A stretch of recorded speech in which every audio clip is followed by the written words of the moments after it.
the disciple John wrote the Gospel of John. And in John 1, he starts that Gospel. Many of you are aware of this passage of Scripture. And he says, in the beginning was the Word, and the Word was with God, and the Word was God.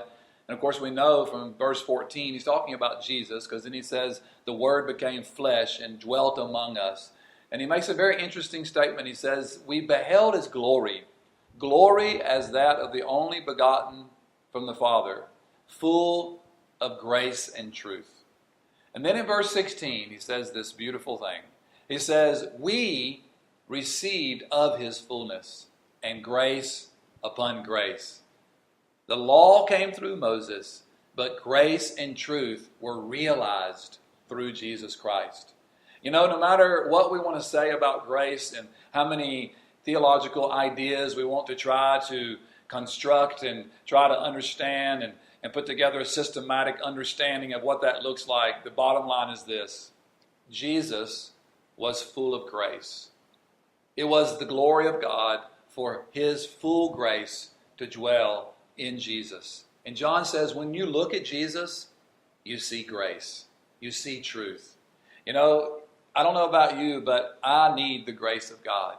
And anytime I need to access the grace of God for any situation in my life, I know that it's available to me because Jesus is available to me. What Jesus offers us is his life.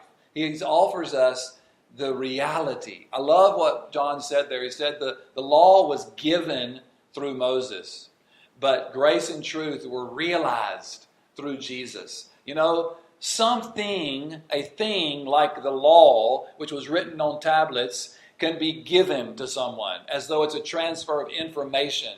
But grace had to be realized. That word there is one of what we call the revelation word. It's the manifestation. It's the revealing of something that can only be experienced by God showing us. And what God shows us in Jesus Christ is that he is full of grace.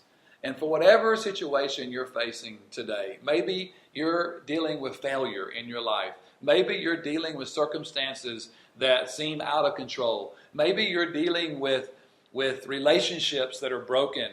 Maybe you're dealing with having to persevere through situations that you don't feel like you have the strength for. My encouragement for you today is that there's grace. There's grace because you have Jesus. And Jesus is full of grace for you today, my friend. And so I want to encourage us to just receive all that God has for us. You have received from his fullness.